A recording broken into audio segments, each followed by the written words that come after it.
Do we need to put anything on our front lawn? Do we need to put some chemicals on it in order for it to grow and to stay green? No. Period. No. Not even organic stuff? Not even organic. Just leave the clippings, just leave it alone. And it'll stay green? It'll stay greener. With weeds. Greener and a real green, not that artificial, pukey kind of pool table shit green that comes from using, chemical fertilizer. Nitrogen comes from decomposing green. So what he said is correct. When I was a kid, when you cut a lawn, nobody had chemical companies coming to you. You just left that there, and it would actually compost, and it would get stronger. Should we put aluminum foil or plastic wrap on our food when we put it in the refrigerator when we have leftovers? And if it doesn't matter, if this is a that point, then it does matter. Aluminium, again, is absolutely directly linked to Alzheimer's disease, autism, neurological difficulties, and so don't do that. Worse than that, take food that you're heating up again and putting it in aluminium. I mean, I'm surprised that I didn't have Alzheimer's disease. My family constantly did that. How about you?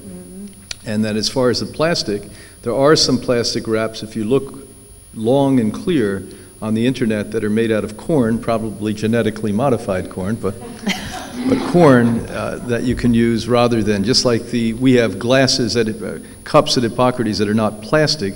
They look like plastic cups, but they're corn created.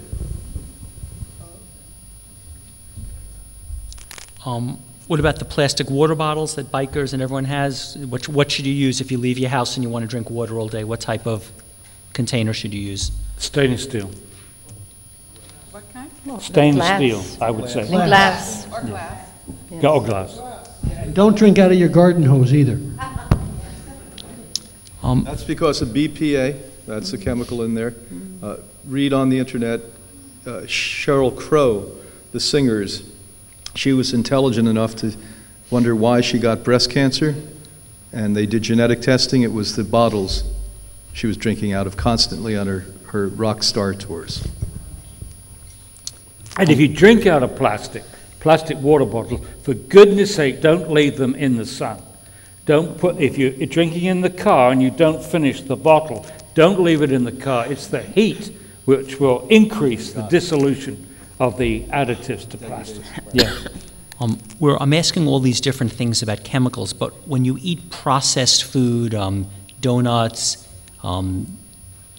French fries, processed high sugar, candies, ice creams, donuts, are there chemicals in these that we should be concerned about, or is it just white flour and sugar?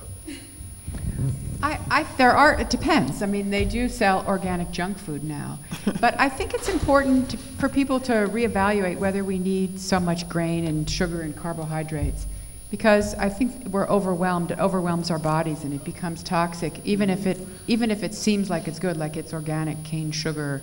But I think Americans eat way too many carbohydrates, and we need to go back to more vegetables and fruits and whole foods. Yeah. And I think if something's, I mean, it's nice to have a treat every once in a while, but those things are terribly addictive.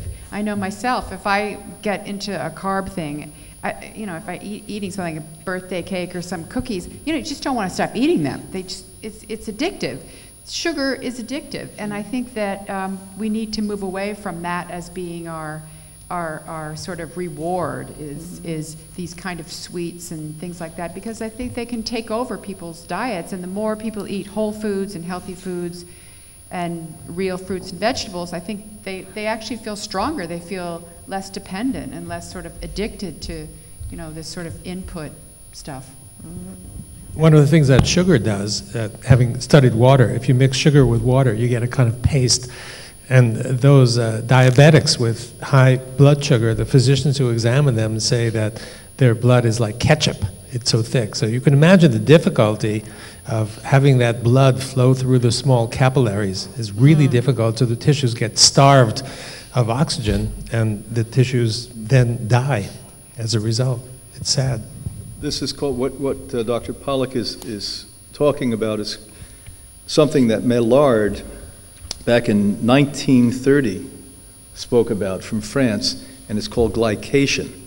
This is a very, very well-known disease-causing problem that was further documented and confirmed by Dr. Harmon in 1954 when he told us that most of that glycation caused free radical damage.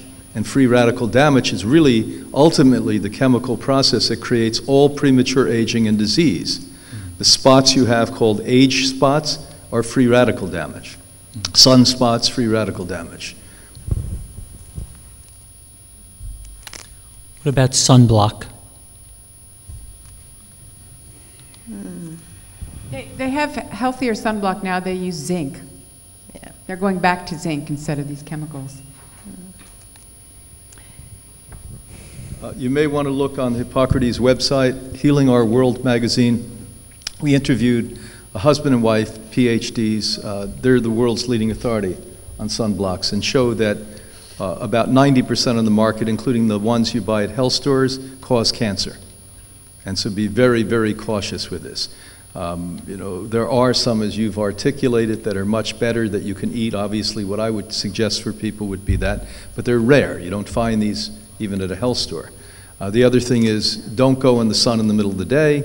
Go at 9 in the morning and before, and 2 hours before sunset every night, and you really shouldn't need sunblock unless you had some major, major thin skin problem. Another downside of sunblock is that you're not producing the vitamin D. With sunblocks, you're not producing the vitamin D that you need in the skin. Is this whole conversation really necessary? Are there really specific health risks from this, or is this just like a 1 in 100 chance? I mean, are we making a big deal of something that really isn't that big a deal, or is this like smoking cigarettes where really there is proof that your health is significantly affected by all these chemical exposures? You mean generally all the chemicals we've been talking about for the last hour and a half? Yes, yes. Clearly, they're horrible. We need to eliminate them from our world. Yes. We have an assault on the brain. We have an assault on the young brain. The number of weird neurological diseases, ADHD, which are going like this, autism going like this. What is causing all these neurological problems in young children? And we're talking about neurotoxins. Aluminium, neurotoxin. Mercury, neurotoxin. Lead, neurotoxin. Now fluoride, neurotoxin. What we have to do is to grapple with each one of those and minimize for our young children their exposure to neurotoxins. Vaccines have aluminium and mercury. Some vaccines have that mercury. You know, it's extraordinary. You probably all know this. When somebody at the CDC computed how much mercury kids were actually getting from all the 48, whatever it is, vaccines, the level that these babies were ingesting was 100 times the safe level for ingesting. So, but this neurotoxin, organic mercury, was being injected directly into the baby's bloodstream. So 2,000 times more. Yeah, 2,000. I mean, think of the disconnect here. Now, take my world, environmental chemistry, and the agency that regulates environmental issues like EPA. EPA was very concerned about mercury coming out of power stations, mercury coming out of incinerators, because they were worried that the mercury would come out of the stack and get into the sediments of the Great Lakes and other places, and in the sediments it will be converted to organic mercury, and then it would go up the aquatic food chain, and by the time you got to the big fish, it wouldn't be safe for a pregnant woman to eat. That was their concern. Then meanwhile, over here, the CDC said, go ahead and inject newborn babies organic mercury right into their bloodstream. These people should be in prison.